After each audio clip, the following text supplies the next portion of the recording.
மழையில ஒரு சௌரியம் உண்டுங்கய்யா, ஒரு கஷ்டம் உண்டு, ஒரு நன்மையும் உண்டு. யாராலையும் வர முடியாது, அது ஒரு கஷ்டம். வந்தவங்க போக முடியாதுங்கிறது ஒரு நன்மை. மழை பெஞ்சுக்கிட்டு இருந்தா ரொம்ப அருமையாக இந்த புத்தக திருவிழாவை நம்முடைய அரசு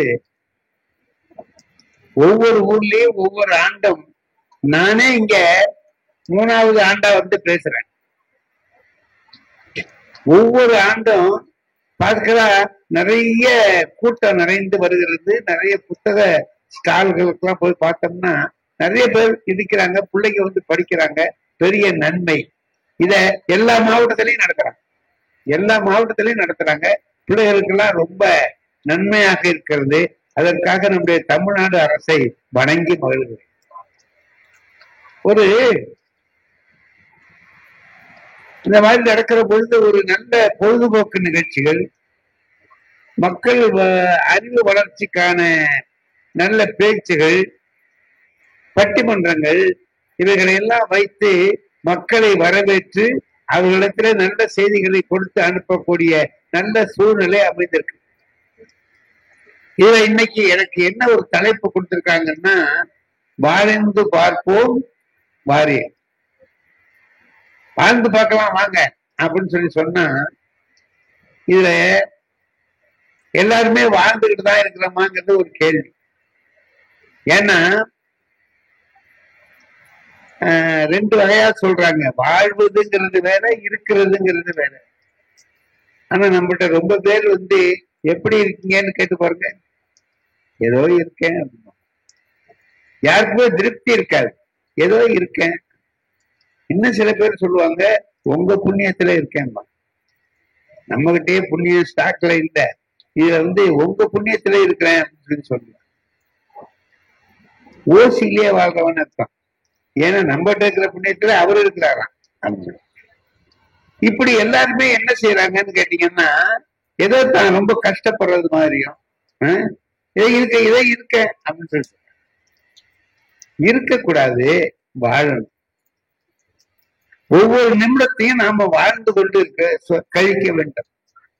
இந்த ஒரு நிமிஷம் போச்சுன்னா அது ஒரு பயன் இருக்கணும். நாளைக்கு என்ன பண்ண போறோமோங்கிற கவலையும், நேற்று நடந்ததை நினைச்சு ஒரு வருத்தமும், இதெல்லாம் நமக்கு விட்டுட்டு இந்த நிமிஷத்துல வாழ கற்றுக்கொண்டோமானால் அதுதான் நல்ல. ஓஷோ சொல்லுவார், குளிச்சு ஆத்துல இருந்து வெளியே வரமாட்டாங்க. குளிக்கிறதுக்கு இறங்கின ஆறு வேற, திரும்பி வரும்போது வர தண்ணி வேற. அந்த ஆறு முடிஞ்சு அது ஓடிவிட்டு, ஒரு செகண்ட்ல ஓடிவிட்டு அடுத்த தண்ணி அடுத்த செகண்ட் வருது. ஆகையினால நீ எல்லாத்தையும் பழச நினைச்சுக்கிட்டு இருக்காத, ஒவ்வொரு நிமிடமும் வாழ கற்றுக்கொள்ள வேண்டும் என்று சொல்லுவார். எப்படி வாழ கத்துக்கிறதுங்க? எப்படி வாழ கத்துக்கிறது? நாம இப்போ வாழ்க்கையில நம்ம முதல்ல என்ன செய்யறோம்னு கேட்டீங்கன்னா, உண்மை பேசுறத விட்டுட்டோம். ஆனா ஏதோ ஒரு பெரிய காரணத்துக்காக ஒரு பொய் சொன்னா கூட ஒத்துக்கலாம். அனாவசியமா பொய் சொல்லுவோம். இந்த பொய் சொல்லவே வேண்டியது இல்லை, அது கூட சொல்லுவான். நான் நேத்தி பைய எடுத்துக்கிட்டு வீட்டை விட்டு கீழே இறங்குறேன். ஒருத்தர் வந்தவர் கேட்கிறாரு, எங்க கடத்தருவுக்காக? நான் கடத்தருக்கு தான் போறேன். என்னங்க சொல்லணும்? ஆமா, கடத்தருக்கு சொல்ல வேண்டியதானே. நான் என்ன சொன்னேன் தெரியுமா? இல்ல இல்ல காய்கறி இல்லன்னு ஏன் சொன்னேன்? இல்ல காய்கறி அதுக்கு தானே கடத்தருக்கு போற, அதானே அவன் கேட்டான். ஆமாங்க, கடத்தருக்கு தான் போறேன் அப்படின்னு சொல்ற பழக்கமே இல்லை நம்மகிட்ட. எதுக்கு எடுத்தாலும் ஒரு இல்ல சொல்றது. அதுதான் கடைசியில ஹரிச்சந்திரனை சோதனை பண்ற பொழுது விஸ்வாமித்திரர் பல வகையான சோதனைகளை வச்சு பார்த்தாரா, தோத்து விட்டார். எல்லாத்திலையும் ஹரிச்சந்திரன் வெற்றி பெற்று வர்றான், எந்த துன்பத்தையும் தாங்கிக்கிறான். கடைசியில ஒண்ணு செய்யறார், இதுல பார்த்து ஒண்ணு செய்யறார். என்ன செய்யறாரு தெரியுமா?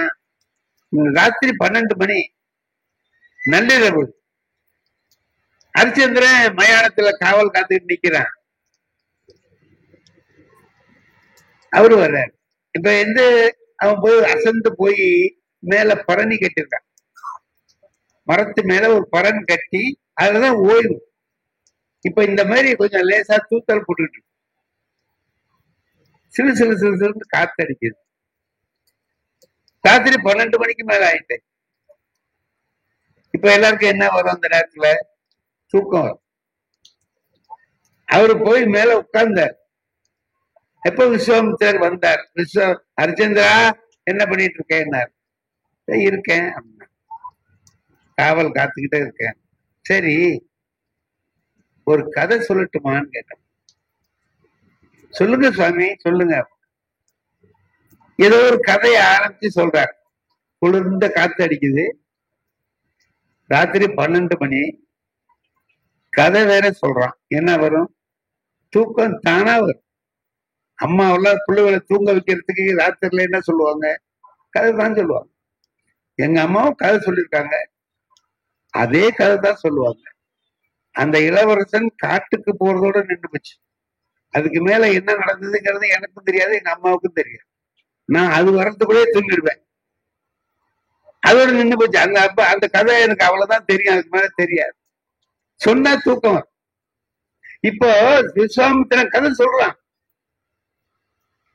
அப்படி அடிக்குது, அப்படி கொண்டு அடிக்குது. ஹரிச்சந்திரா தூங்கிட்டியான்னா இதுக்கு என்னங்க நம்ம சொல்லுவோம்? இல்ல இல்லைன்ட்டா சொல்லுவோம். யார கேளுங்க, நம்ம பஸ்ல பக்கத்து தூங்குறாருல, தூங்கி நம்ம மேலதான் படுத்திருப்பாரு. என்னய்யா நான் தான் உனக்கு கிடைச்சேனா, என் மேல வந்து உழுவுற? இல்ல இல்ல ராத்திரி கண்ணு முடிச்சாங்க. இல்ல எதுக்கு சொன்னேன்? இப்ப அவன் என்ன எதிர்பார்க்கிறான் விஸ்வாமித்திரன்? இல்ல இல்ல அசதி அப்படின்னு சொல்லி ஏதோ சொல்லுவான்னு பார்த்தார். ஆமா முனிவரே தூங்கி விட்டேன்னா. ஆமா முனிவரே தூங்கி விட்டேன்னு தான் ஹரிச்சந்திரன் சொன்னானே தவிர அப்ப கூட இல்லைன்னு சொல்லிட்டா, தூங்கலன்னு சொல்லி சொல்லல. விஸ்வாமித்திரன் சொன்னா, உன்னை போய் சொல்ல வைக்க என்னால முடியாதப்பா, இன்றோடு நான் தோற்றேன்னு சொல்லிட்டு போறேன். நமக்கு அந்த பழக்கம், பொய் சொல்ற பழக்கம் இல்லை, பொய் சொல்லாம பேசுற பழக்கம், உண்மையே பேசுற பழக்கம் இல்லை. மகாத்மா காந்தி என்ன பண்றாரு? ஹரிச்சந்திர நாடகம் பார்த்து கத்துக்கிட்டாருங்க. எனக்கு அந்த அவசியம் எல்லாம் இல்லைங்க. ஒரு பார்பர் ஷாப்லயே நான் கத்துக்கிட்டேன், பொய் மட்டும் இன்னமே சொல்லப்படாது. ஆமாங்க, பார்பர் ஷாப்புக்கு போய் முடி வெட்டிக்கிறதுங்கிறது எனக்கு ஒரு கஷ்டமான வேலை. போனேன்னா வேற யாருக்காவது வேலை பார்த்துக்கிட்டு இருப்பாங்க, என்னை பார்க்கறதுக்கு இன்னும் ஒரு அரை மணி நேரம் 1 மணி நேரம் ஆகும், காத்துக்கிட்டு இருக்கணும். அங்க இருக்கிற பேப்பரை, படிச்ச பேப்பரையே மறுபடியும் படிக்கணும், பக்கத்துல உட்கார்ந்துருக்கவர் சொல்ற கதையை கேட்கணும். இதெல்லாம் நமக்கு கொஞ்சம் கஷ்டமான வேலை. சரின்னு முடி வெட்டிக்கலாம்னு உட்கார்ந்தா அவர் நமக்கு சில அட்வைஸ் எல்லாம் பண்ணுவார். பாடம் பள்ளிக்கூடத்துல எப்படி நடத்தணுங்கிறத அவர் சொல்லுவார். இப்ப நான் என்ன பண்ணுவேன்? அவர் கையில கத்தி இந்த வச்சுக்கிட்டு கேட்கிறார், நான் சொல்றது சரிதானேம்பார். நீங்க சொல்றதுதான் கரெக்ட், இது வரைக்கும் நான் செஞ்சது தப்பு அப்படின்னு சொல்லி சொன்னால் ஒழிய கத்தி அந்தாண்ட நவராது. அதுக்காக நம்ம சொல்றோம். இதெல்லாம் கேட்கறது எனக்கு கஷ்டமா இருக்கும். ஆனா வேற வழி இல்ல, போக வேண்டியதா இருக்கேன்னு நினைச்சுக்கிட்டு என் நண்பர்கிட்ட சொன்னேன், இதுக்கு ஏன் நீ போய் மாசம் மாசம் போய் கஷ்டப்படுற, சுலபமான வழியெல்லாம் வந்துட்டுது. என்ன, இந்த ட்ரிம்மர்னு ஒண்ணு இருக்கு, சீப் மாதிரி இருக்கும், அதுல ஒரு பிளேட அப்படி வச்சுட்டீங்கன்னா, பிளேட வாங்கி வச்சுக்க, நீ அதே இப்படி சீவுற மாதிரி எடுத்தீங்கன்னா லேசா வந்துடும். இப்படி ஒரு 5-6 மாசம் எடுத்ததுக்கு பிறகு கொஞ்சம் போய் ஒரு நாளைக்கு அவர்கிட்ட ட்ரிம்மர் பண்ணிட்டு வந்தீங்கன்னா, ட்ரிம் பண்ணிட்டு வந்தீங்கன்னா போதும், அது ஈஸியா இருக்குமே உனக்குன்னாரு. அப்ப ரொம்ப சௌகரியமா இருக்கு, அது விலையும் அதிகம் இல்லை, 5 ரூபாய் 6 ரூபாய் தான் சொன்னார். தேவலாமே ஒண்ணு வாங்கிட்டு வந்தேன். நம்மளுக்கு பழக்கம் இல்லை இல்லையா, அப்படி எடுத்த உடனே பத்தையா வந்துடுச்சு, இப்படி வந்துடுச்சு. ஒரு புத்திசாலியா இருக்கிறவன் என்ன செய்வான்னா, இது நமக்கு சரியா வரலன்னு விட்டுருவான். எனக்கு அந்த அந்த புத்தி இருந்தாலும் நமக்கு நல்லா இருந்திருப்போமே. இல்ல அப்படின்னா, இங்கதான் சரியா வரல, இங்க சரியா வரும்னு இங்க எடுத்தேன், அங்க ஒரு 10 போயிடுச்சு. இப்படி ஒரு 5-6 இடத்துல போயிடுச்சு. இப்ப நான் என்ன பண்றது? பள்ளிக்கூடத்துக்கு வாத்தியார் வேலை நான் போகணும். இதோட போனா எல்லாரும் கிண்டல், நம்ம எவ்வளவு பேரை கிண்டல் பண்ணிருக்கோம், அவங்க நம்மள கிண்டல் பண்ணுவாங்க. சரி, நீ இழுத்து கொஞ்சம் கொஞ்சம் கூடிக்கிட்டு அவர்கிட்டயே போயிட்டேன். போன உடனே என்ன சார் பள்ளிக்கூடம் போற நேரத்துல வந்திருக்கீங்களே, அவசரம் ஐயா, கொஞ்சம் பாருங்க, கொஞ்சம் சீக்கிரமா பாருங்க. பார்த்தார், பார்த்து சீப்பு வச்சு அப்படி தூக்குனாரு. இத பார்த்தார், என்ன சார் தலை இப்படி இருக்குன்னாரு. நான் என்னங்க சொல்லணும், இந்த மாதிரி நான் தப்பு பண்ணிட்டேன், அதனாலதான் இப்படி வந்திருக்கேன்னு சொல்லணுமா இல்லையா? அதுக்கு வெக்கம். அன்னைக்கு அப்பாவை பாக்குறதுக்கு நாகூருக்கு போயிருந்தேன். அங்க ஒரு சின்ன பையன்கிட்ட போனேன், அவன் இப்படி வெட்டிட்டான். இதுக்கு அவர் என்ன சொல்லுவாரு, நான் இல்லைன்னு சொல்லிட்டேன்ல, சின்ன பையன் தான் இதை வெட்டியிருக்கான்னு சொல்லிட்டேன் இல்லையா? அவர் சொன்னாரு, சின்ன பயலா, இவங்களெல்லாம் செருப்பாலே அடிக்கணும் சார்னு.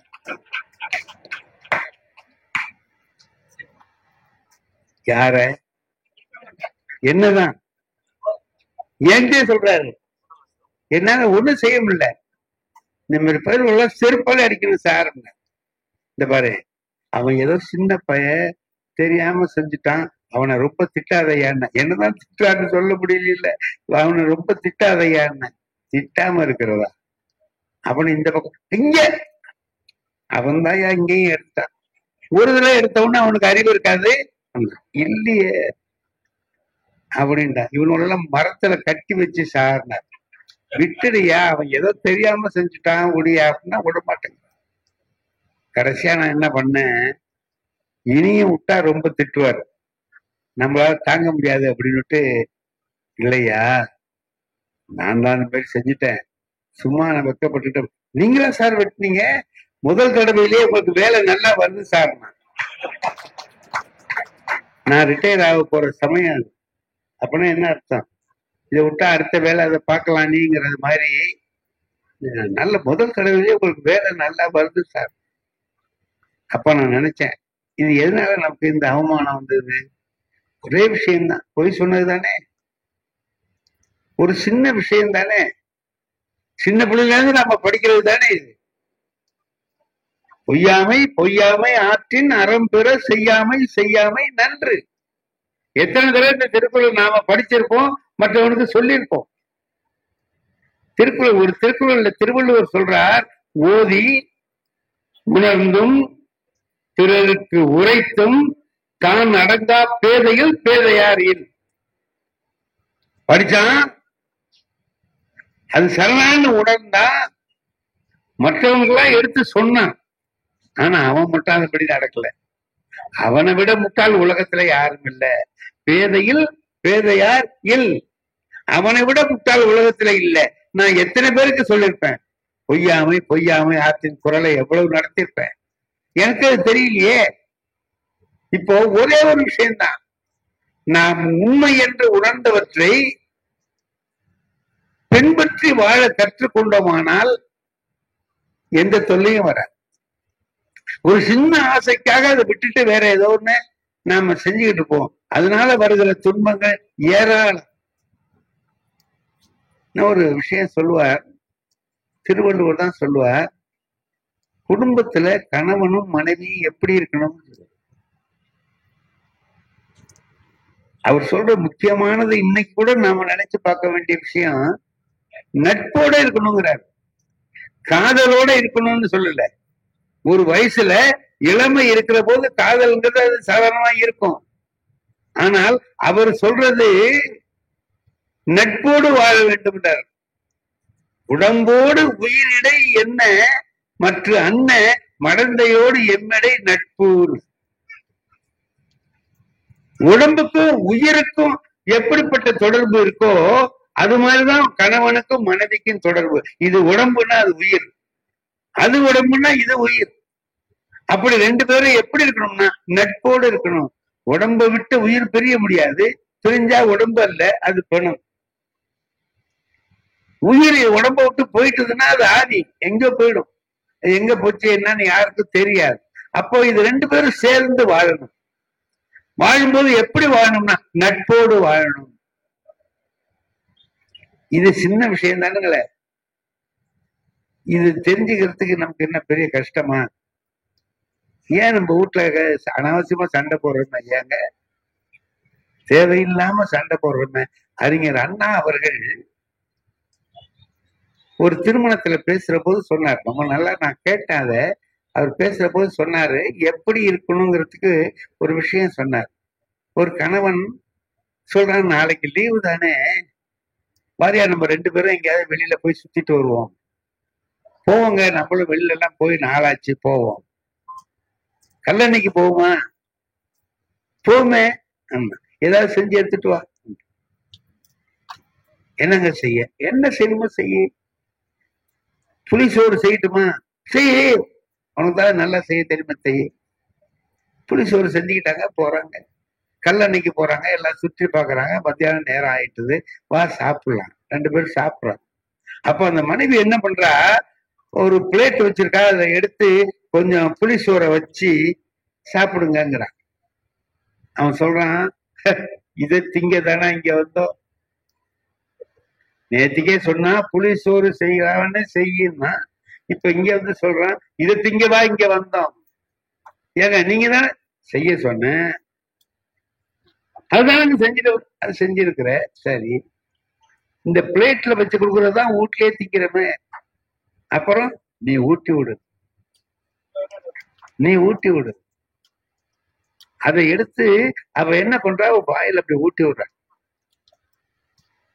சாப்பிட்டுட்டு சொல்றான், நீ புளிசோறு கொண்டு வரேன்னு சொன்ன. ஆமா,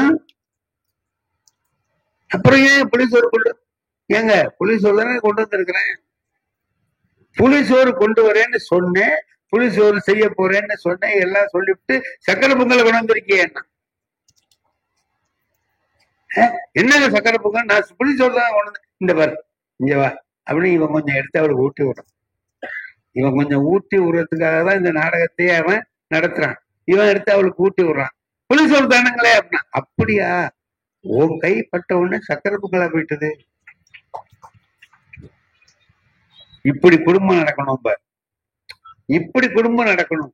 ஒவ்வொன்னுலயும் ஒருத்தரை ஒருத்தர் பாராட்டி வாழ்கிற அந்த வாழ்க்கையை இருக்கு பாருங்க. அதை வாழ்ந்தோம்னா அந்த குடும்பம் எப்படி இருக்கும்னா சொர்க்கம் மாதிரி. சொர்க்கம்னு தனியா ஒண்ணு இல்லை, நம்ம வீடுதான் சொர்க்கம். அது சொர்க்கமா வச்சுக்கிறது நம்ம கையில தானே இருக்கு. அப்படி சொல்லுவார். இப்போ நம்ம வந்து இப்படி வாழ்வது ஒண்ணும் கஷ்டம் இல்லைங்களே, எளிது தானே. யாராவது ஒருத்தட்ட கோவப்படணும்னா அது பொண்டாட்டிக்கிட்ட கோவப்படலாம்னு நம்ம நினைச்சிடுறோம். ஏன்னா திருப்பி அடிக்க மாட்டாங்க பாருங்க. அது அந்த நம்பிக்கையில அடிக்கிற காலம் வந்தாலும் வந்துடும். அந்த காலத்துல எல்லாம் வேற மாதிரி இருந்தது, இப்ப வேற மாதிரி இருக்கு. ஒரு கல்யாணங்க இப்ப சமீபத்துல, அந்த கல்யாணத்துல நான் வாழ்த்து சொல்லணும், காலையில போக முடியல. சரி போவோம், சாயந்தரமா போய் பார்த்து பொண்ணு மாப்பிள்ளைகளை பார்த்து வாழ்த்திட்டு வருவோம்னு நினைச்சேன். சரின்னு போய் சாயந்தரம் போனேன். அங்க போய் பார்த்தா பொண்ணையும் காணும், மாப்பிள்ளையும் காணும். பொண்ணோட அப்பா இருந்தாரு, இங்க வாங்கய்யா, எங்க பொண்ணு மாப்பிள்ளை கோயிலுக்கு போயிருக்காங்களான்னு. போவாங்கல்ல, அன்னைக்கு சாயந்தரம் போயிருக்காங்களான்னு கேட்டேன். இல்ல தம்பி, சினிமாவுக்கு போயிருக்காங்க. என்னது சினிமாவுக்கா? காலையில தான் கல்யாணம் ஆயிருக்கு, சாயந்தரமேவா சினிமாவுக்கு போயிட்டாங்க? என்ன அதுக்கு அந்த அப்பா என்ன சொன்னார் தெரியுமா? இல்ல தம்பி, காலையிலேயே தான் போறேன்னு சொன்னாங்க, நான் தான் ஒரு மத்தியானத்துக்கு மேல போகலாம்னு சொன்னேன், போயிட்டாங்க. ஏய்யா, பேசிட்டு இருக்கும்போது கொண்டாந்து வச்சா இதை பார்த்து பார்த்து பேச்சு வருமா முதல்ல? இப்ப அவங்க திங்கிறாங்கன்னு வச்சுங்க, திங்கிறத பார்த்தா பேச்சு வருமா?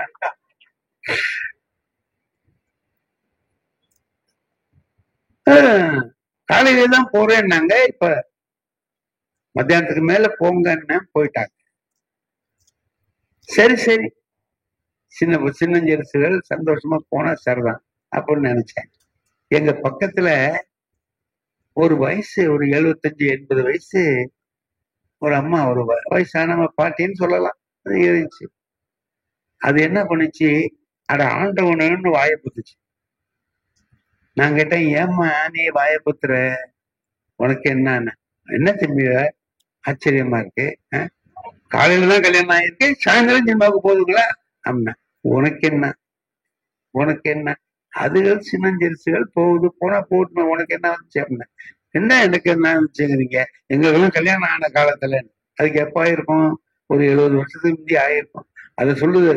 எங்களுக்கெல்லாம் கல்யாணம் ஆன காலத்துல எங்க வீட்டுக்காரவங்க மூஞ்ச பார்த்து பேசுறதுக்கு 3 வருஷம் ஆயிட்டு. அதுக்கிடையில 2வது பையன் பிறந்துட்டான். நான் பார்த்தேன், மூஞ்சி பார்க்காமலே 2 பையன் பிறந்திருக்கான்னா இது பார்த்திருந்தா என்ன ஆயிருக்கும்னு பக்கத்துல ஒருத்தர் நின்றுகிட்டு இருந்தவர் சொன்னாரு, ஒன்னும் ஆயிருக்காதுன்னாரு. ஏன்னா முக அமைப்பு அப்படி.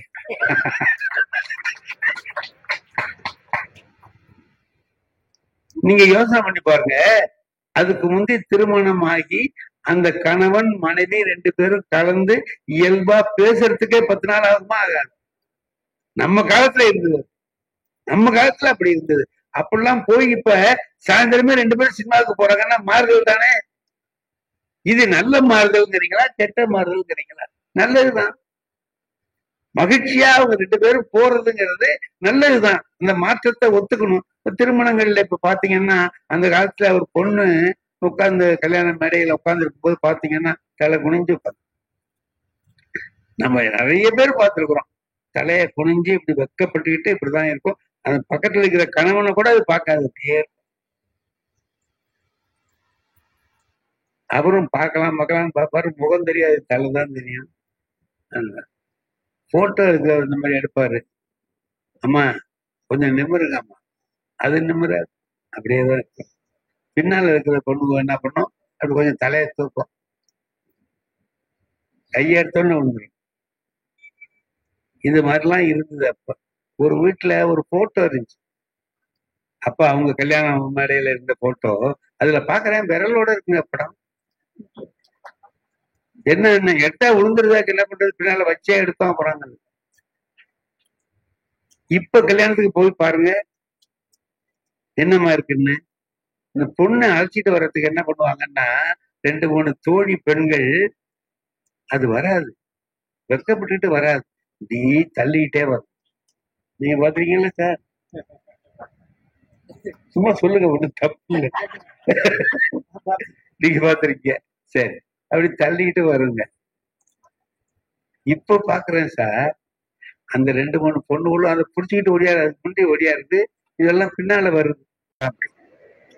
நான் அந்த மாப்பிள்ளைய போய் கேட்டேன், ஏன்டா நீ ஏன்டா குனிஞ்சுக்கிட்டு இருக்கேன்னு. அவன் சொல்றான், 2 பேர்ல யாராவது ஒருத்தர் குனிஞ்சிருக்க வேண்டாமா, நான் குனிஞ்சிருப்பேன்னு இருக்கேன். இதெல்லாம் மாறுதல் தான்.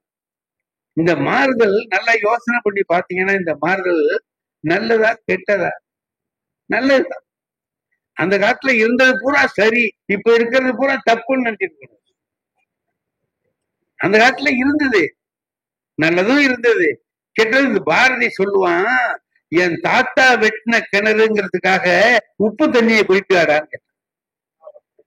என் தாத்தா வெட்டின கிணறு தான், அதுக்காக உப்பு தண்ணியை குடிப்பே நீ? பழமைன்னா பழமையில நல்லது இருந்தா எடுத்துக்கோ, புதுமையில இருக்கிற நல்லதையும் எடுத்துக்கோ. வாழ்க்கை சுகமாக வாழ என்ன செய்யணுமோ அதை செய்ய கற்றுக்கொள்ள வேண்டும். அதுக்காக நான் சொன்னேன், வாழ்ந்து பார்ப்போம் வாரியர்னு. வாழ்ந்து பார்ப்போம்னா தன்மை பன்மைன்னா என்னையும் சேர்த்து சொல்றேன். என்னை விட்டுட்டு உங்களுக்கு மட்டும் சொல்லல, நம்ம சேர்ந்து எல்லாரும் யோசிப்போம், என்ன செய்யலாம் என்று யோசிப்போம். அப்படின்னு பாக்குற போது பெரிய விஷயம் ஒண்ணு இல்லை, இன்னும் ஒண்ணு இருக்கு நம்மகிட்ட. எனக்கு கொஞ்சம் தமிழ் படிச்சிருக்கேன் இல்லையா, ஏதோ 2 திருக்குறள் அது எது தெரியும். இன்னொருத்தர் இருக்கிறவருக்கு அந்த 2 திருக்குறளும் தெரியாது. அந்த 2 தெரிஞ்சிருந்தாருன்னா நான் கொஞ்சம் அவரை கண்டு பயப்படுவேன். அவருக்கு அந்த 2ம் தெரியல. இப்ப எனக்கு என்ன நினைப்பு வந்துரும்னா, இவர்கிட்ட நம்ம எது வேணாலும் சொல்லலாம், ஏன்னா அவனுக்கு தான் தெரியல. ஒரு தடவை சுகி சிவம் நடுவரா இருந்தாருங்க. நான் பேசுறேன், கீழே பேசுறேன் அவர்கிட்ட. அப்போ ஒரு அம்மா என்ன பண்ணுச்சு, ஒரு கடுமையான வார்த்தையை சொல்லிச்சு. என்னை எதிர்த்து பேசுற அம்மா கடுமையான வார்த்தை சொல்லிச்சு. ஆம்பளைக்கு எல்லாம் அயோக்கியன்னு வந்துச்சு. சுகி சிவா கோவப்படுறாரு, ஒண்ணு சொல்ல முடியல. என்ன கேக்குறாரு, என்ன அந்த மாதிரி சொல்றாங்க, நீங்க போட்டு உட்காந்துருக்கீங்களாங்கிறாரு. அப்புறம் அவரு கேட்டாரு, ஏம்மா நானும் ஆம்பளைதாம்மான்னாரு. உங்களையும் சேர்த்தான் சொல்றேன், உங்களையும் சேர்த்தான் சொல்றேன். இப்போ அவர் என்ன பண்ணாரு, என்ன இப்படி சொல்றாங்க பேசாம உட்கார்ந்துருக்கீங்களேன்னு கேட்டார். நான் சொன்னேன், ஏன் சொல்றாங்கன்னு கேளுங்க. அம்மா அயோக்கியனா எதனால சொல்றாங்கன்னு கேளுங்க அப்படின்னு. அப்ப அவர் கேட்டார், அந்த அம்மா சொன்னிச்சு, வாழ்க்கையில நடுத்தரமான வயசு, நடுநிலை 40 வயசு. 40 வயசுல கணவன் இறந்து போனா மனைவி என்ன செய்வா, மனைவி இறந்தா கணவன் என்ன செய்வான்னு கேட்டு. நல்ல கேள்வி தானுங்களே இது. எதனால சொன்னேன்னு சொல்லுது அந்த அம்மா. 40 வயசுல கணவன் இறந்து போனா மனைவி ஒரு தவ வாழ்க்கை நடத்துவார். தன்னுடைய பிள்ளைகளுக்காக வாழணும்னு நினைப்பார். வேலைக்கே போகாதவ வேலைக்கு போக ஆரம்பிப்பார். குடும்பத்தை எடுத்து நடத்துவார். பள்ளிக்கூடத்துல போய் பிள்ளைகளை சேர்க்க, கொண்டு போய் விட, அழைச்சிட்டு வர, எல்லா வேலையும் அவ பார்ப்பா. இது வரைக்கும் அவன் வெளியில போகாதவ நீங்க போய் இருந்து எல்லாத்தையும் செய்ய கத்துக்குவா, செய்வா, தவ வாழ்க்கை வாழ்வார்.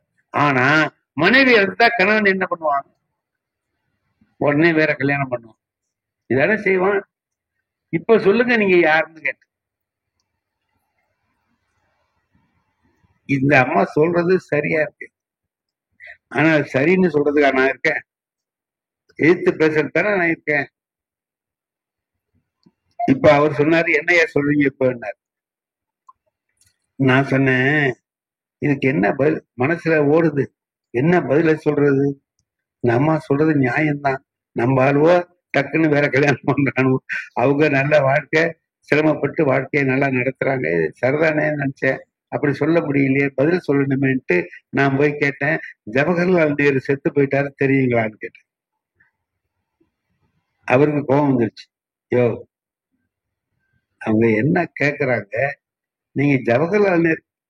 இல்ல சார், நான் கேட்கறது கொஞ்சம் சொல்லுங்க, செத்து போயிட்டாரு தெரியுமா? ஆமா செத்து போயிட்டாரு. அதுக்கு என்ன இப்போ? எப்ப சார் செத்தாரு?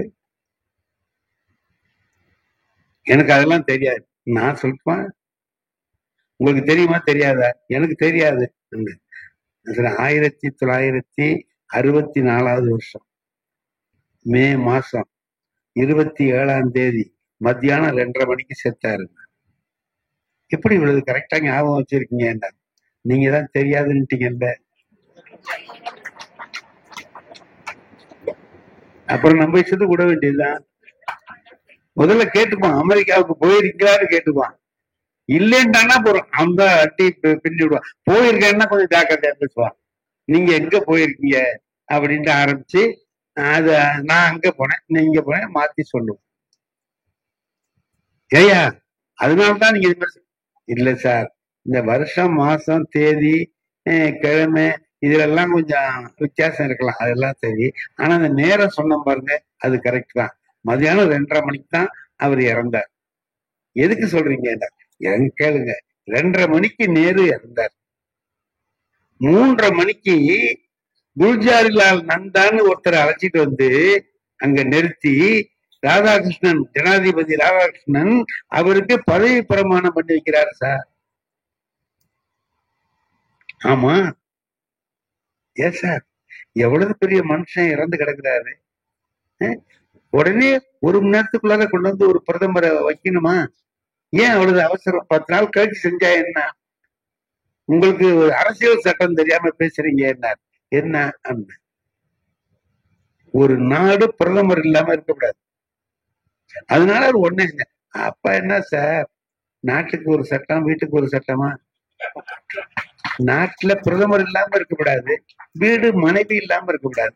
அதனாலதான் ஒருத்தர் இறந்துட்டா உடனே வேற ஒருத்தரை கொண்டு வந்து நாம ஒரு பிரதமர் மாதிரி நினைக்கிறோம் சார் நம்ம மனைவிய. நம்ம என்ன அவங்கள லேசாவ நினைக்கிறோம்னு.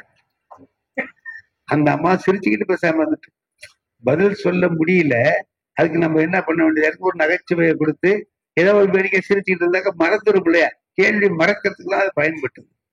அப்ப நான் சொன்னேன், உங்களுக்கு தெரியாதுன்னா எது வேணாலும் சொல்லலாம்ல அப்படின்னு சொன்னேன். அது மாதிரி தெரியாத போது எதை வேணாலும் நாம சொல்லலாம்னு நினைச்சு சொல்றோம். இப்ப கணவன் மனைவி 2 பேரும் சேர்ந்து வாழுகிற அந்த நேரத்துல ஒரு மனைவி கணவனை எப்படி நினைக்கணும், கணவன் மனைவியை எப்படி நினைக்கணும், சொன்னா ஒரு அம்மா கேட்டது, அம்மாட்ட அவரு சொல்றாரு, கணவன் சொல்றாரு, திருவள்ளுவர் கூப்பிட்டோன்னே அந்த அம்மா வாசுகிக்கு உடனே வரும்னு அப்படியே விட்டுட்டு கயிறை விட்டுட்டு வந்தது கிணத்துல, அது அப்படியே நின்றுச்சு.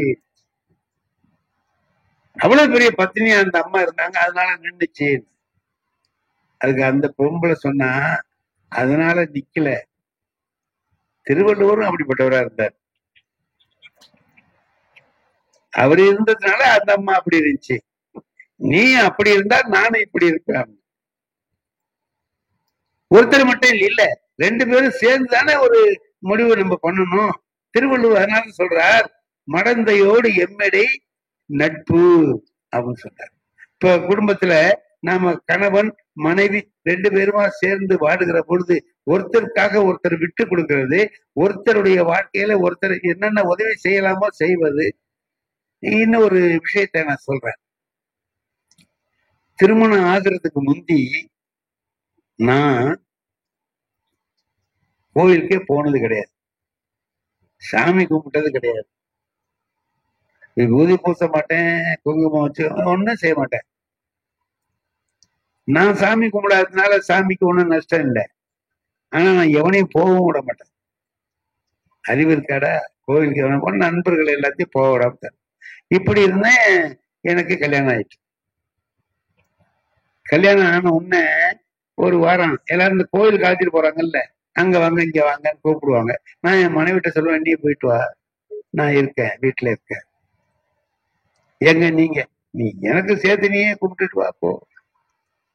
ஒரு வாரம் பார்த்துட்டு என் மனைவி கேட்டாங்க, ஏங்க நீங்க கோயிலுக்கே வர மாட்டேங்கிறீங்களா, உங்களுக்கு பக்தி இல்லையா? இல்லவே இல்லை. அப்ப என் மனைவி கேட்டாங்க, எனக்கு இருக்க நான் சாமி கும்பிடலாமா? நீ வேணா கும்பிடு, நான் கும்பிட மாட்டேன். நான் தினம் கோவிலுக்கு போவேங்க, ஊர்ல இருக்கிற போது, போட்டுமா, நீ வேணா போ, நான் வரமாட்டேன்.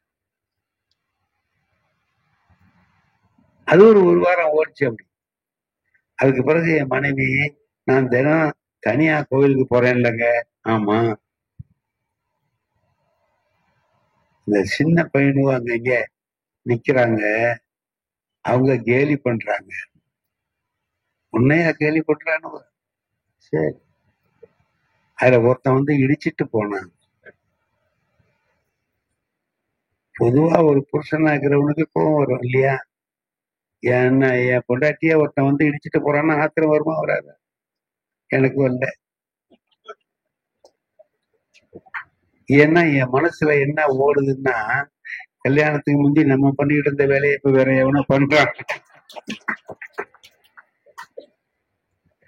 திருவள்ளுவர் நல்லா தான் சொன்னாரு, பிறருக்கு இன்னா முற்பகல் செய்யும், தமக்கு இன்னா பிற்பகல் தாமே வரும்னார்.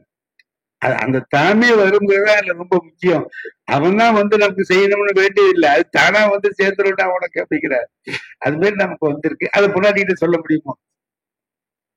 நான் ஒரு டிராமா போடுவோன்ட்டு போட்டேன். எந்த அவன் உன்னை வந்து இடிச்சவன், அவனை சொல்லு, நான் என்ன கைய காலம் வாங்கிடுவான். இதுக்கு ஏன் கத்துறீங்க? அப்புறம் கத்தாம என்ன பண்றது? நீங்க என் கூட வந்திருந்தீங்கன்னா இதெல்லாம் நடக்குமா? நான் சொன்னேன், நான் தான் வரமாட்டேன்னு சொல்லியிருக்கேனே, கோயிலுக்கு தான் நான் வரமாட்டேன்னு சொல்லியிருக்கேனே அப்படின்னு. உங்களை கோயிலுக்கா நான் கூப்பிட்டேன்? அப்புறம் கோயில் வாசல் வரைக்கும் வாங்க, நான் உள்ள போயிட்டு வரேன், திரும்ப நம்ம 2 பேரும் சேர்ந்து வரும். அது கூட ஒரு நல்ல யோசனை மாதிரிதான் எனக்கு தெரிஞ்சது. சரின்னுட்டு போனோம். மறுநாள் போனோம். போனோம்னா என்ன பண்ணா, இங்கேயே நில்லுங்க அப்படின்னு சொல்லிட்டு செருப்பை கட்டி என்கிட்ட போட்டுட்டு உள்ள. எனக்கு கோவம் வந்துட்டு, இந்த வேறு ஒரு செருப்பை நான் பார்த்துக்கிட்டு இங்க நிக்கணுமா? நான் சொல்லலீங்களே, அது பாட்டுக்கு அங்க இருக்கட்டும், நீங்க பாட்டுக்கு இங்க இருங்க. அந்த வார்த்தையை நல்லா கவனிங்க. நீங்க பாட்டுக்கு இங்க இருங்க, அது பாட்டுக்கு அங்க இருக்கட்டும், நான் இந்த ஓடிக்கிட்டு ஓடியாந்துடுறேன். இந்த இதுக்கு என்ன அர்த்தம்னா, இதுவும் உள்ள வராது, நீயும் வரமாட்டேன், 2 பேரும் ஒருத்தருக்கு ஒருத்தர் துணையா நில்லுங்களேங்கிற மாதிரி இருக்கட்டும் அப்படின்ட்டு. சரி போயிட்டு வா. போன உடனே ஒரு 2 பேர் வந்தான், என்கிட்ட வந்து கேக்குறான், செருப்புக்கெல்லாம் ஜோடிக்கு எவ்வளவு வாங்குறீங்க?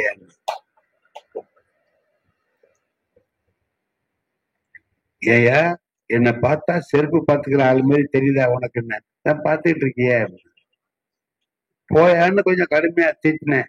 போகும்போது அவன் பேசிட்டு போறானு ஒரு 2 பேரும். பொம்பளை செருப்புனா பாத்துக்குவாரு போல இருக்கு.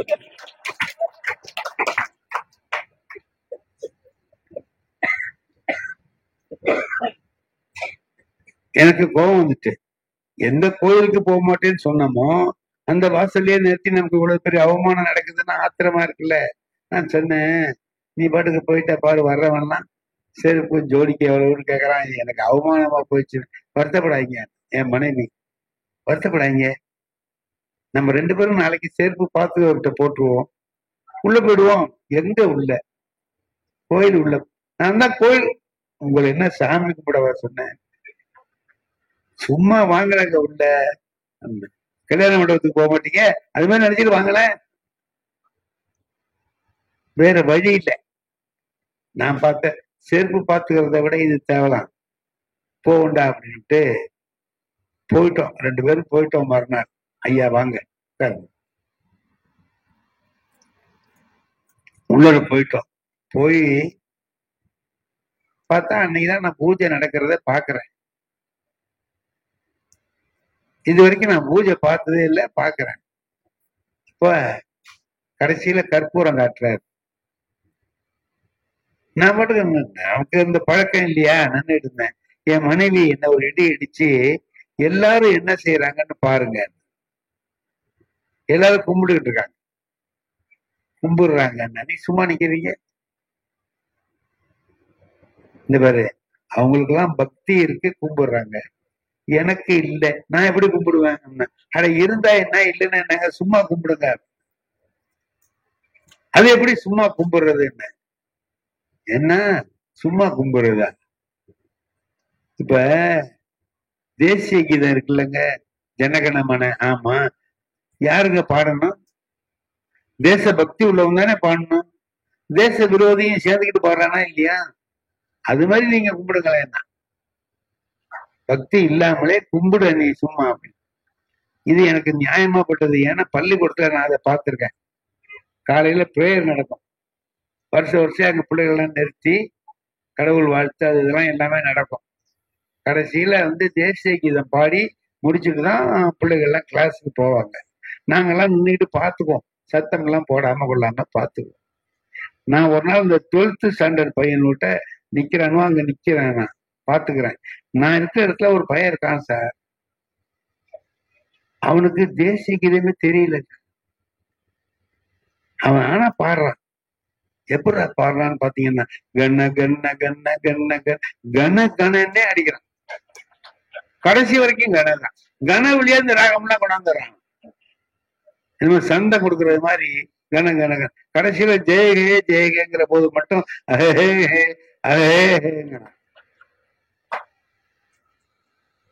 ஆடா பிடிச்சு கொண்டு போய் எங்க தேசிய கீதம் சொல்லு. சரியா சார்?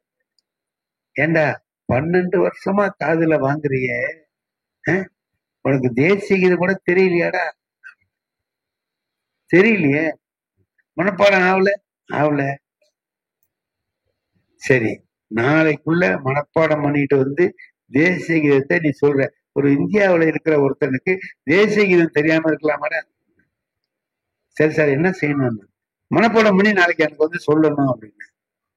நீங்க ஒரு செய்யுள் ஒண்ணு மனப்பாடம் பண்ண சொன்னீங்களே, அதை செய்யவா இல்ல அதுக்கு பதிலா இதை செய்யவா?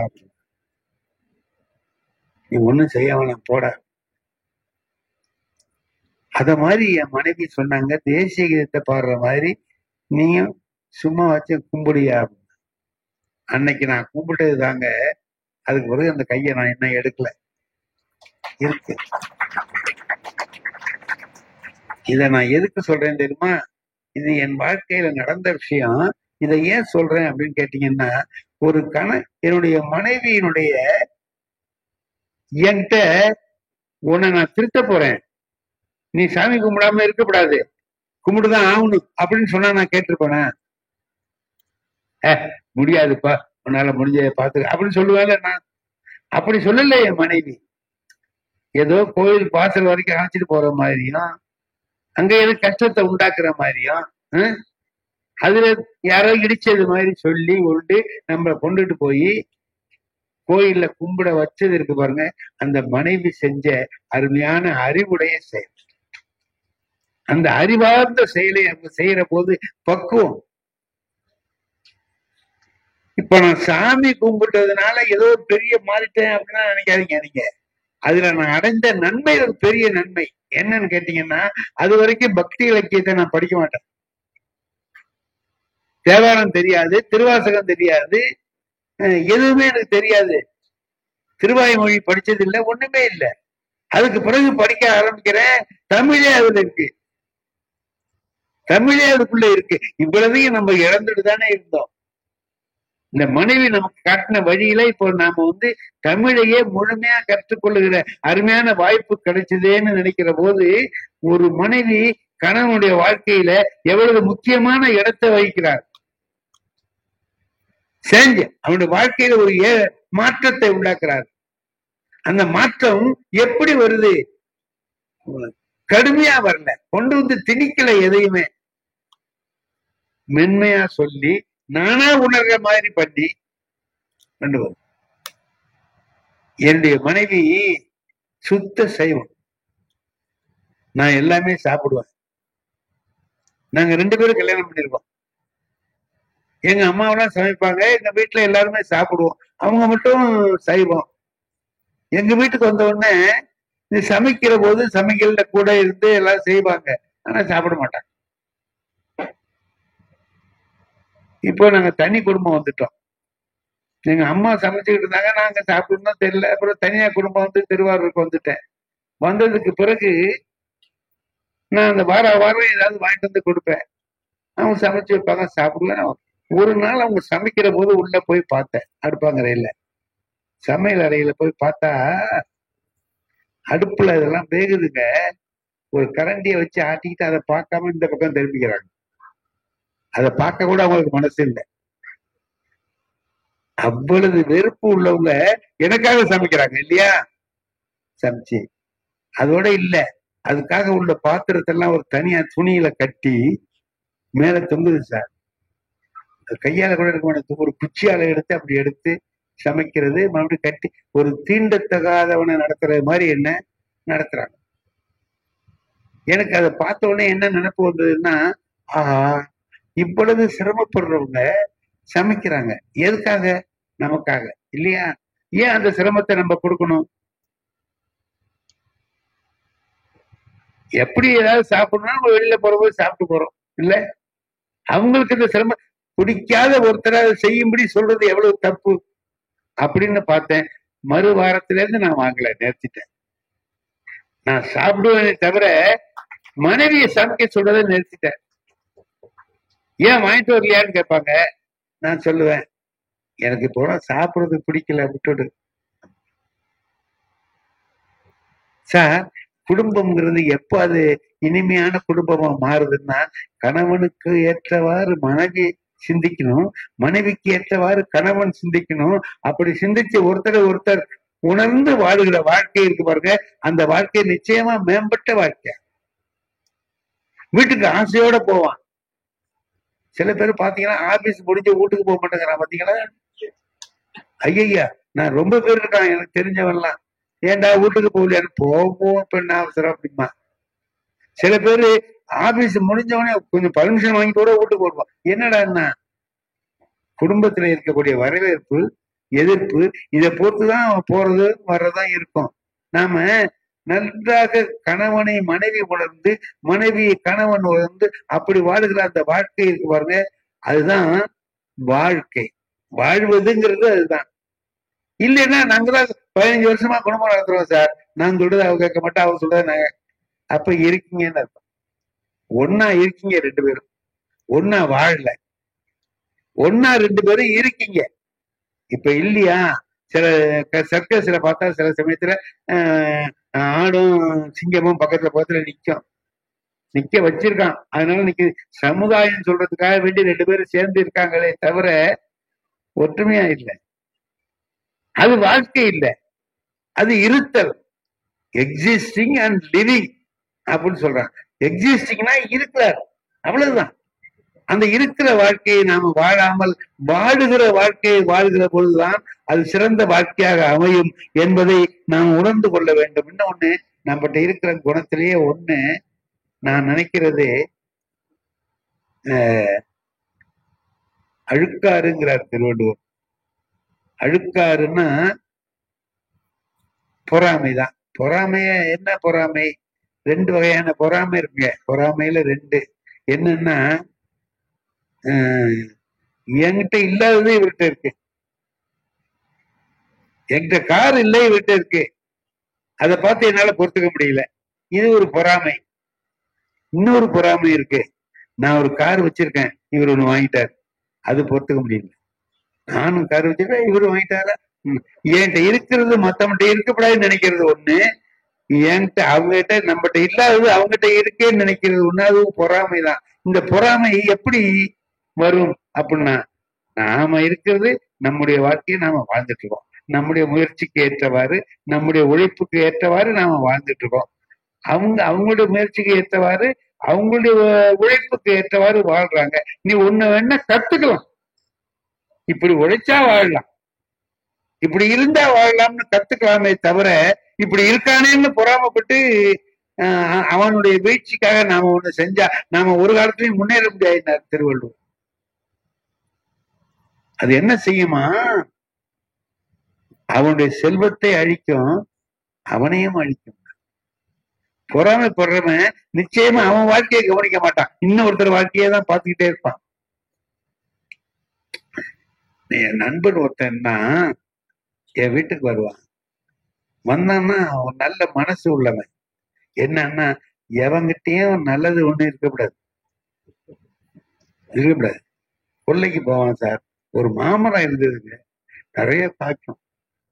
இதை பார்த்து சந்தோஷப்படுவான்னு நினைச்சு அழைச்சிட்டு போய், பாடா மாமரம் எப்படி காய்ச்சிருக்க, நல்லா காய்க்கும் போல இருக்கேன்னா.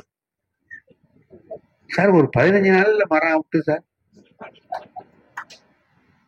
நல்லா காய்க்கும் போல இருக்கேன்னு தான் சொன்னான். அதுக்கே மரம் விட்டு புள்ளை விட. அதுக்கப்புறம் தெரிஞ்சுக்கிட்டேன் அவனுக்கு எதுக்கே புள்ளை விட. நம்ம சில பேர் சொல்லுவோம், நம்ம போனோம்னா சில வீட்டுல என்ன பண்ணுவாங்க, டே இங்க வா ஏபிசிடி சொல்லி காட்டு, ஆனா உன்ன சொல்லு அப்படின்னு சொல்லி காட்டுறோம். எதுக்குன்னா என் பிள்ளை எல்லாம் சொல்லுவான்னு நம்ம பெருமையா சொல்லுவோம். அதை எல்லாரும் ஒரே மாதிரி எடுத்துக்க மாட்டான். நம்ம பிள்ளை சரியா இல்லை, இவன் பிள்ளை மட்டும் சரியா இருக்கே அப்படின்னு நினைச்சு பொறாமப்படுறவன் இருக்கான். அதனால ஒரு நாள் என் பேரை விளையாடிட்டு இருந்தான், முடியாதுன்னா ஓடுனா, யாருன்னா என் பேரண்டா அப்படின்னா, துருதுருன்னு இருக்கானேன்னா. சாயந்தரத்துக்குள்ள காலை உடைச்சிட்டு வந்துட்டான் சார். அதுக்கு வார்த்தை இல்லை, மனசுதான் காரணம். அதை தாங்கி கொள்ளாத மனசு. நான் என்ன பண்ணேன், இவனை நம்ம பயன்படுத்தணும்னு நினைச்சுக்கிட்டு இருந்தேன், ஏதாவது ஒரு நல்ல காரியத்துக்கு பயன்படுத்தலான்னுட்டு. எங்க கிராமத்துல இருந்து வந்தவர் சொன்னாரு, களை ரொம்ப மாட்டி இருக்கு சார், வயல்ல உழுது போட்டுட்டு புதுசா நம்ம செய்யலாமான்னு நினைச்சிட்டு இருக்கேன். அதெல்லாம் நீ உழுது போட வேண்டாம், நம்மகிட்ட ஒரு பையன் இருக்கான் சார், களை எடுக்கணும்னா ரொம்ப செலவாகும் சார், அதுக்கு இரியா நம்ம ஆள் இருக்கான், கொண்டு போய் பார்த்தா ஐயோ களை இவ்வளவு இருக்கேம்மா, போயிடும், நான் கொண்டாடுறேன்னு அழைச்சிட்டு போனேன். அப்படியே சுத்தினான், வயலை சுத்தி, இங்க எதுக்கு அனாவசியமா அழைச்சிட்டு வந்திருக்கேன்னா, இல்ல வேலை இருக்குடா, உன்னால ஒரு நன்மை ஆகணும், எல்லாத்தையும் சுத்தி பாரு, எல்லாத்தையும் பார்த்துக்கிட்டே வந்தான். எதுக்கு அழைச்சிட்டு வந்தேன், ரொம்ப களை மண்டி கிடக்கு, உன் வயல ஒரு வார்த்தை சொன்னீங்கன்னா நடக்குமேன்னு தான் சொன்னேன். அவன் சொன்னான், இவ்வளவு கலைக்கும் இடையில 2-3 பயிர் இருக்கேன்னா.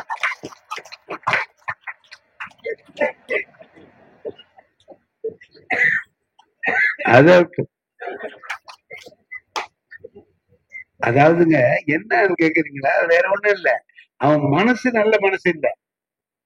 மனசு நல்ல மனசு இல்லாத போது எல்லாமே அப்படிதான் இருக்கும். நல்ல மனம் என்பது நிச்சயமாக ஒவ்வொருவருக்கும் இருக்க வேண்டியது, ரொம்ப முக்கியமா இருக்கணும். நம்ம முல்லா கதை சொல்லுவோம் பாருங்க, முல்லா கதையில ஏறி போறாரு.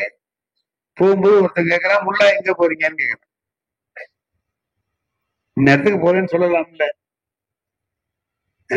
என்ன கேட்டேன், என்ன அது இல்ல எங்க போறீங்கன்னு ம் ம் அப்படின்ட்டு போயிட்டாரு. இன்னொரு நாள் போறான், முல்லா எங்க போறீங்க, என்ன கேட்டீங்க, எங்க போறேன்னு கேட்டேன் போயிட்டேன். சொல்ல மாட்டேங்கிறாரு போற இடத்த. அவனுக்கு ஆத்திரம் வந்துட்டு அவன் சொன்னான், முல்லாவுக்கு இப்ப திமிரு ஜாஸ்தியா போட்டு பணம் ரொம்ப சேர்ந்து போச்சு போல இருக்கு, கேட்கிற கேள்வி கூட பதில் சொல்ல மாட்டேங்கிறான். ஐயா எங்க போறேன்னு சொல்லக்கூடாது, அவன் தலையாட்டிட்டு போறான். ஒரு நாள் நடந்து வந்தாரு, போய் கேட்டான், முல்லா என்ன ரொம்ப சில்லற ஏறி போச்ச, ஏத்தமா கேட்டா என்ன கேட்டீங்க, நீ எங்க போறேன்னு தானே கேட்டேன், சொல்லக்கூடாது அப்படின்னா. எப்ப கேட்டீங்க, நேற்று நீ கழுதையில போனீ இல்லையா, ஆமா. கழுதையில போன போது கேட்டீங்களா, ஆமா. என் கழுதைய பத்தி உங்களுக்கு தெரியாது. என்ன, நான் கடத்தருக்கு போகணும்னு நினைச்சுதான் இல்ல ஏறினேன், அது கடத்தருக்கு போவேன், ரயில்வே ஸ்டேஷனுக்கு போ. அத ஒரு நாளும் நான் வருத்தப்படுறது இல்லை, ரயில்வே ஸ்டேஷன்ல உள்ள வேலையை முடிச்சுக்குவேன். இன்னொரு நாளைக்கு ரயில்வே ஸ்டேஷனுக்கு போகலான்னு நினைப்போம், அது கடத்தருக்கு போகும், கவலையே பட மாட்டேன், கடத்தல் வேலைகளை பார்த்துக்குவேன். இப்படி அது போற இடத்துக்கு தகுந்த மாதிரி நான் வேலை பார்த்துட்டு இருக்கேன். நீ எங்க போறேன்னு கேட்டா நான் எதை நம்பிடா சொல்றது, அது எங்க போகுதுன்னு யாருக்கு தெரியும் அப்படின்னா. அப்புறம் ஏன் இந்த கழுதையை வச்சுக்கிட்டு இருக்கேன், அவன் கேட்டான், சொன்ன பேச்சு கேட்காத கழுதையை ஏட்டா வச்சிருக்கேன்னா, உனக்கு கல்யாணம் ஆயிட்டான்னு கேட்டான். ஆயிட்டு. உன் பொண்டாட்டி சொன்ன பேச்சு கேட்கிறாளா, இல்ல. பேசி விட்டுட்டு வேற கல்யாணம் பண்ணிக்கலாமா, அப்புறம் வர்றது அதோட மோசமா இருந்தா தெரியுது இல்ல. இந்த கழுதைய நமக்கு சொன்ன இடத்துக்கு போக மாட்டேங்கிறதுக்காக வேற கழுதைய கொண்டாந்தா, அது கீழே தள்ளி விடுற கழுதையா இருந்தா,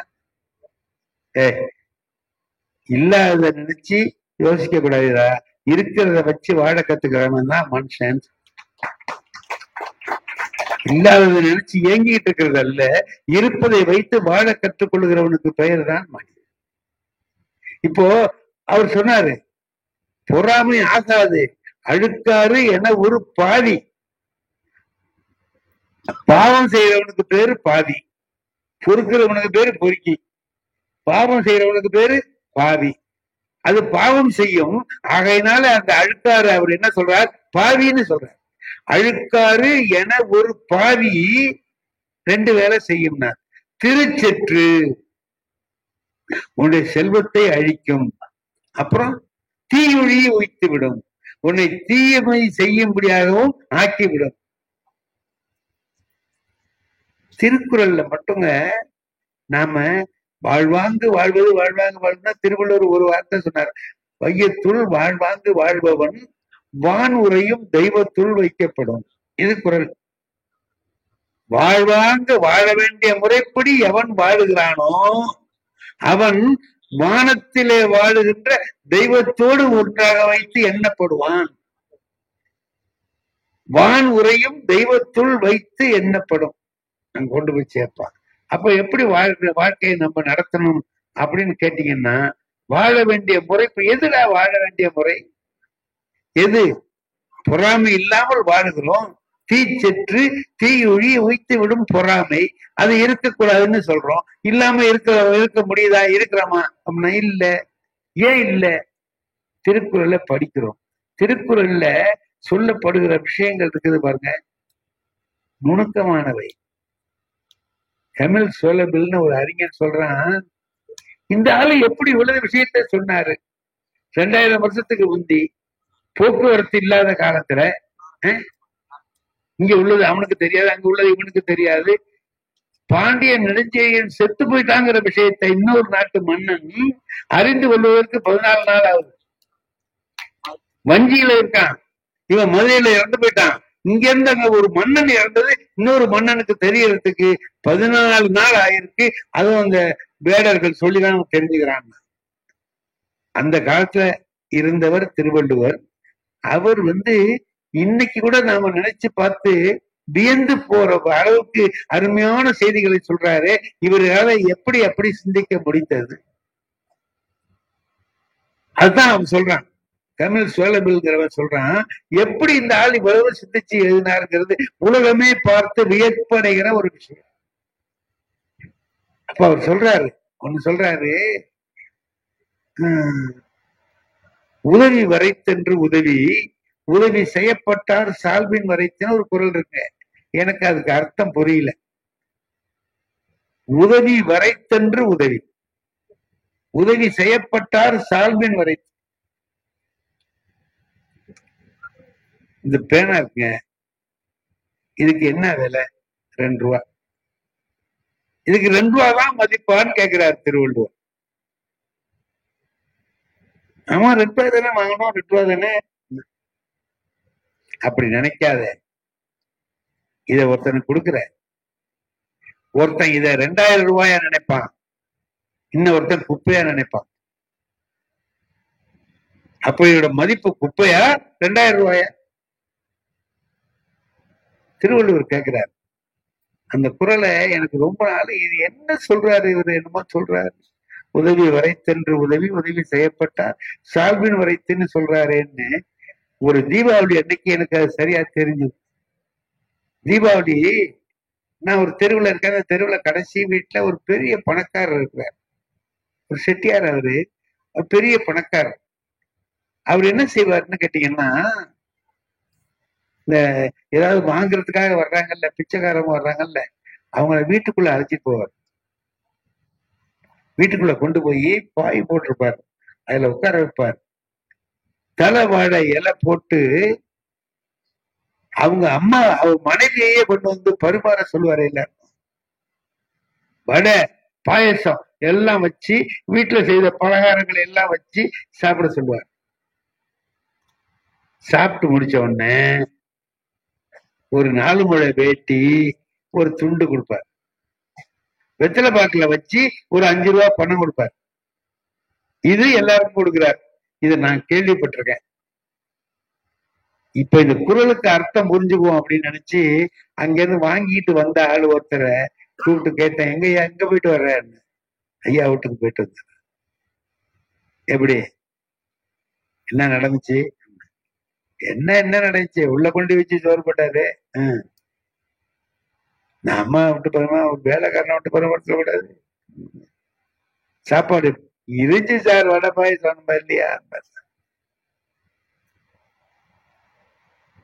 வேற எதுவும் 4 முளை வெட்டி கொடுத்து கஞ்ச போயிடுவோம் சார், ஒரு 8 முளை வெட்டி கொடுக்க கூடாது? துண்டு எதுவும் கொடுத்தாரா? ஒரு துண்டு கொடுத்துருக்காரு சார். இங்க போட்டுனா இங்க திறக்குது, இங்க போட்டுனா இங்க திறக்கு. இதெல்லாம் பிச்சைக்கார போயிடுவோம் சார். யாரு சொல்றா? பிச்சைக்காரன் சொல்றான், இவ்வளவும் கொடுத்தவரை பிச்சைக்காரன். நான் ஒரு நோட்டு அப்படி எடுத்து அதுல எழுதினேன், தலைவாழை இலையில் விருந்து மனைவியை பரிமாறுகிறார். ஒரு 4 முழ வேட்டி, 4 முழ துண்டு இஸ் ஈக்குவல் டு பிச்சைக்கார பயல். இன்னொரு ஆள் வந்தான், இங்கேயா போயிட்டு வர? என்ன ஐயா விட்டு என்ன செஞ்சாருன்னு. நல்லா ஆச்சு போய் வச்சாரு சார், சாப்பாடுலாம் போட்டாரு. பரவாயில்ல சார், 8 முளை வெட்டியா கொடுத்துருக்கலாம், 4 முளை கொடுத்தாரு சார், ஏதோ கொடுத்தாரு. அப்புறம் 5 ரூபா கொடுத்த காலத்துல 5 ரூபாய் எதுக்கு சார் ஆகும்? பரவாயில்ல சார். நான் அதை எழுதினேன், விருந்து வேட்டி துண்டு 5 ரூபாய் பணம் இஸ் ஈக்குவல் டு பரவாயில்லை. இன்னொருத்தன் வந்தான், அவன்கிட்ட கேட்டேன் என்னன்னு. ஐயா உள்ள அழைச்சிட்டு போய் சாப்பாடு வச்சாருங்க. இப்ப நீங்க எல்லாம் வந்தா உங்க வீட்டுக்கு வந்து கேட்டா என்ன செய்வீங்க? ஒரு இட்லி எடுத்து போடுவீங்க, ஒரு வடையை எடுத்து கொடுத்து போவீங்க. உள்ள அழைச்சிட்டு போய் உட்கார வச்சு அந்த அம்மா மகாலட்சுமி மாதிரி இருந்துச்சு சார், அவங்கள விட்டு பரிமாற சொன்னார் சார். வேட்டி கொடுத்துருக்காரு சார், 4 முழ வேட்டி. இந்த குழுவுக்கு என்னமா இருக்கும் தெரியுமா? போத்திக்கலாம். துண்டு கொடுத்துருக்காரு சார், அதோட மேல கொசு கடிக்கு ரொம்ப நல்லா இருக்கும் சார். வேற அப்புறம் 5 ரூபா பணம் கொடுத்தாரு சார், 50,000 ரூபாய் மாதிரி சார். புண்ணியமா ரொம்ப நாளைக்கு நல்லா இருக்கணும் சார். நான் எழுதினேன், அதே விருந்து, அதே வேட்டி, அதே துண்டு, அதே 5 ரூபாய் ஈக்குவல் டு புண்ணியவான், ரொம்ப நாளைக்கு நல்லா இருக்கணும். இப்ப அவர் செய்த அந்த உதவி எல்லாருக்கும் ஒரே மாதிரி தானே? அது பிச்சைக்கார பையன்னு சொன்னது சரியா, பரவாயில்லைன்னு சொன்னது சரியா, இல்ல புண்ணியவான் ரொம்ப நாளைக்கு நல்லா? அதுக்கு எதுல விலைன்னா, அதுக்கு விலை பொருள்ல இல்ல, வாங்கிக்கிறவன்ல இருக்குன்னா. வாங்கிக்கிறவன் என்ன நினைக்கிறான்? அப்போ என்ன அதுல உள் பொருள் என்னன்னா, கொடுக்கறது பார்த்து கொடுற. எவனுக்கு தேவையோ அவனுக்கு கொடு, அவன் போற்றி வணங்கி எடுத்துக்குவான். தேவையில்லாதவன்ட்ட கொடுத்தா அதுல உப்பு பத்தல புளி பத்தலன்னு ஏதோ சொல்லிட்டு இருப்பான். வாழ்க்கையை ரொம்ப உணர்ந்து பார்த்து திருவள்ளுவர் ஒவ்வொரு குறளையும் சொல்லுகிறார். கடற்கரையில உட்கார்ந்துருக்கேன், நாகூர் கடற்கரையில இருட்டி போயிட்டு நல்ல காற்று, கடல் பார்த்துக்கிட்டு அப்படியே உட்கார்ந்தேன். ரொம்ப நாளைக்கு அப்புறம் போயிருக்கோம்னு நேரம் ஆயிட்டு, இப்ப என்ன பண்ணலாம், வீட்டுக்கு போகலாமா, வழி கூட தெரியாம ஆயிடுச்சு. அந்த மாதிரி ஆயிட்டது. அப்ப யாரோ வர்ற மாதிரி இருந்துச்சு. பாக்குறேன், கிட்ட வந்த உடனே ஒரு கெட்ட நாத்தம் அடிக்குது. உடம்பு குஷ்டரோகம், அதுல அழுகி ஊத்துது. மெதுவா என்கிட்ட எழுச்சி உட்கார்ந்து ஒரு 10 ரூபா பணம் கொடுன்னா. நான் நாகூருக்காரன், சொந்த ஊருக்காரன், அதனால நான் பணம் ஒண்ணும் கையில எடுத்துட்டு போகல. இல்ல என்கிட்ட உண்மையிலேயே. அவர் கேட்ட உடனே நான் சொன்னேன், இல்லையா என்கிட்ட பணம்னு. வெள்ள சல்லையா இருக்க, ஒரு 10 ரூபா கூட இல்லாமல வந்த? இல்லையா, எனக்கு இந்த ஊர் தான், அதனால எடுக்காம வந்துட்டேன் அப்படின்னு. வெக்கமா இல்ல? எனக்கு கொஞ்சம் கோபம் வந்துட்டு, வாங்குறவன் இவ்வளவு திமிரா பேசுறானே அப்படின்னு நான் சொன்னேன். இந்த பாரு, உன்னை பார்த்துக்க ஒருத்த கூட இல்லை, உன்னை நம்பி எவனும் இல்லை, உன்னை நம்பியும் ஒருத்தனும் இல்லை, உன்னை காப்பாத்துறதுக்கும் ஒருத்தனும் இல்லை. நீ இந்த உடம்புல நோயோட கஷ்டப்பட்டு இருக்கிறியே, ஏன் நீ எய்தாப்புல தானே கடல் இருக்கு, உழுந்து சாவேன். கோபத்துல சொன்னேன், சொல்லக்கூடாது, கோபத்துல சொன்னேன். அதுக்கு அந்த ஆளு என்ன பதில் சொன்னான் தெரியுமா? ஏன் நீ சாவேன். எனக்கு கோபத்தை விட அப்ப கொஞ்சம் யோசனை பண்ணேன், ஏன் இவன் இப்படி சொல்றான்? நாம சொன்னது உனக்கு ஒருத்தரும் இல்ல, உடம்பு வேற சரியா இல்லவும் சாவலாமே என்ன, இப்ப நம்மளை காப்பாத்துறதுக்கு 4 பேர் இருக்கிறான், நாம 4 பேருக்கு உதவியா இருக்கிறோம், நாம இருக்க வேண்டியது அவசியமா இருக்கு, அதனால என்னையும் சாவிட சொல்றான் அப்படின்னு நினைச்சா மனசுக்கு வருத்தமா இருந்துச்சு. வீட்டுக்கு வந்துட்டேன். வந்த உடனே யோசனை பண்ணி பார்த்துட்டு திருக்குறள் எடுத்து பார்த்தா, ஒரு திருக்குறள்ல அவங்க சொன்னது கரெக்டா இருக்காரு சார் திருவள்ளுவர்.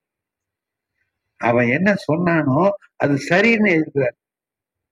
ஒரு குறள், சாதலின் இன்னாதது இல்லை, சாவறது மாதிரி கொடுமையானது எதுவுமே இல்லை, இனிது அதுவும். அந்த கொடுமையான சாவு கூட ஒரு இனிமையா இருக்கும். எப்ப தெரியுமா? ஈதல் இயையா கடை. உன்னால யாருக்கும் கொடுக்க முடியலன்னா என்ன அர்த்தம் தெரியுமா? யாருக்கும் கொடுக்க முடியாத நிலைமையில நீ இருப்பதை விட சாகலாம். யாருக்கு கொடுக்க முடியாத நிலைமையில நீ இருப்பதை விட சாகலாம் அப்படின்னா என்ன அர்த்தம்னா, அந்த பிச்சைக்காரன் சொன்னது கரெக்ட். சாக வேண்டியது அவன் இல்ல, கொடுக்க முடியாத, வாங்காத அவன் சாகக்கூடாதான், கொடுக்க முடியாத நான் தான் வெட்கப்பட்டு சாகணும்னு திருவள்ளுவர் சொல்றார். அதைத்தானே அவன் சொன்னான் அப்படின்னு நினைச்சு பாக்குறோம்.